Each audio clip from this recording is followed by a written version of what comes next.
प्रिय मित्रों, जय माता दी। मित्रों, आज एक बार फिर हम क्रिकेट जैसे विषय पर भविष्यवाणी करने का प्रयास कर रहे हैं।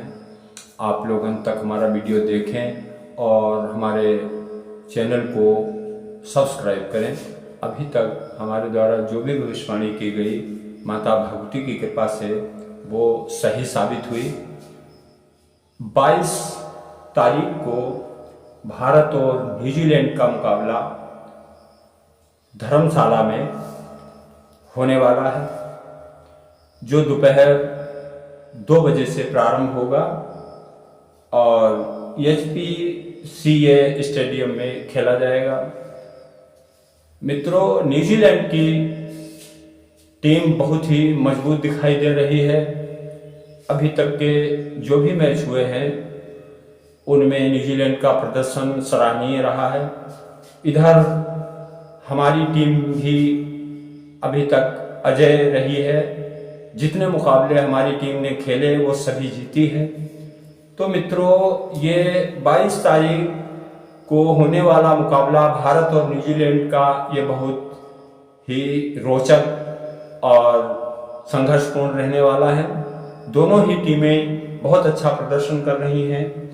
अभी तक हमने जो भी भविष्यवाणियां की वो सिर्फ गोचर कुंडली लगाकर हमने आप लोगों को जानकारी दी है, लेकिन यहाँ पर हम चंद्रकाला नलचक्र का भी प्रयोग कर रहे हैं और हम देखते हैं कि इसमें कौन सी टीम विजयी रहेगी। तो मित्रों, सबसे पहले हम चंद्रकाला नलचक्र की बात करते हैं। ये आपके सामने चार्ट बना है, चंद्र काला नलचक्र इसको कहते हैं।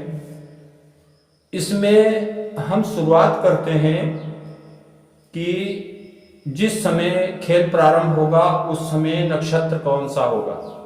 वो नक्षत्र हम त्रिशूल के शीर्ष पर लिखते हैं, जो ऊपर की तरफ त्रिशूल बना हुआ है। उसके बाद क्लॉकवाइज हम सारे नक्षत्रों को लिखते चले जाते हैं। अगर किसी टीम या किसी व्यक्ति जिसके बारे में हमें जानकारी करनी है, उसका जन्म नक्षत्र अगर इस सर्किल के अंदर आता है तो उसकी स्थिति मजबूत मानी जाती है। तो मित्रों, यहाँ पर हम ज़्यादा विस्तार न देकर आपको सिर्फ इतना बताना चाहेंगे कि भारत के नाम से धनु राशि बनती है और नक्षत्र आता है मूल। तो मित्रों, मूल नक्षत्र जो है वो सर्किल के अंदर आ रहा है, क्योंकि जिस समय मैच शुरू होगा उस समय नक्षत्र अभिजीत होगा। चंद्रमा मकर राशि पर होगा और 6 अंश 40 मिनट से बाहर होगा। तो इसका मतलब है कि अभिजीत नक्षत्र माना जाएगा। यहाँ पर 28 नक्षत्रों की गणना की जाती है, इसलिए हमें अभिजीत लिखना होगा। और उसके बाद क्रमशः लिखते हुए जब हम आगे बढ़ते हैं तो भारत का नक्षत्र सर्किल के अंदर आ रहा है।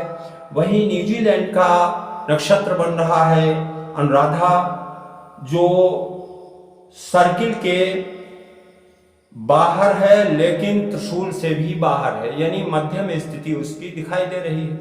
तो यहाँ पर हम कह सकते हैं कि भारत की स्थिति मजबूत है। अब बात करते हैं गोचर कुंडलियों की।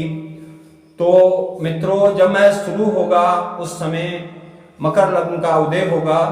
भारत की कुंडली में भारत की लग्न के स्वामी जो देवगुरु बृहस्पति हैं वो पंचम भाव में विराजमान हैं और लग्न को पूर्ण दृष्टि से देख रहे हैं। वहीं न्यूजीलैंड की राशि कुंडली में लग्न के स्वामी मंगल देव बनेंगे, जो द्वादश भाव में बैठे हुए हैं। तो यहाँ पर भी हम देखते हैं कि न्यूजीलैंड की स्थिति भारत के मुकाबले में कमजोर आ रही है। और भारत की कुंडली में पराक्रम भाव के स्वामी शनि देव हैं, जो सक्षेत्रीय होकर तृतीय भाव में बैठे हैं। तो यह स्थिति भी भारत के अनुकूल दिखाई दे रही है। वहीं न्यूजीलैंड के पराक्रम भाव के स्वामी शनि देव हैं और वो भी सक्षेत्रीय हैं, लेकिन वो चतुर्थ भाव में विराजमान हैं। तो कहीं ना कहीं ये पराक्रमेश की स्थिति दोनों टीमों की लगभग समान दिखाई दे रही है।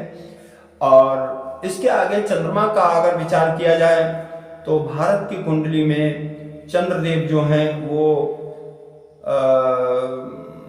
धन भाव में विराजमान है, द्वितीय भाव में।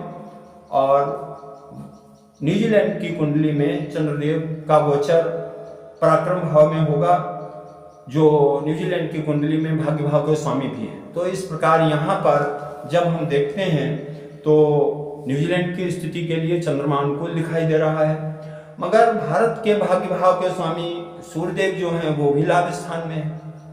तो यहाँ पर भारत की स्थिति भी हम कमजोर नहीं कह सकते हैं।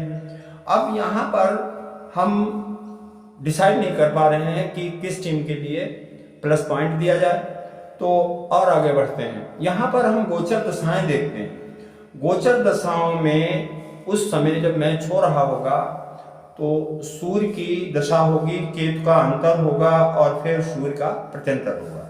तो यहाँ पर आप समझिए कि वो दिन जिस दिन मैच हो रहा होगा उस दिन कारक ग्रह सूर्य होगा, सूर्य का प्रभाव रहेगा।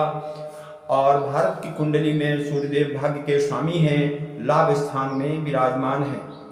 वहीं न्यूजीलैंड की कुंडली में कर्म के स्वामी हैं, लेकिन द्वादश भाव में विराजमान है। तो मित्रों, अंततः हम कह सकते हैं कि इस मैच में भी भारत की जीत होगी, लेकिन ये मैच बहुत ही संघर्षपूर्ण होगा, क्योंकि न्यूजीलैंड की कुंडली में द्वादश भाव में सूर्य मंगल के जैसे ग्रह हैं जो छठे भाव को पूर्ण दृष्टि से देख रहे हैं। तो मुकाबला कड़ा होगा और स्थिति ऐसी लग रही है कि इसमें कुछ प्लेयर इंजर्ड भी हो सकते हैं, लेकिन हमारा जो विवेचन है उसके आधार पर हमें भारत की जीत दिखाई दे रही है।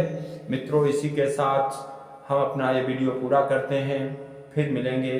जय माता दी।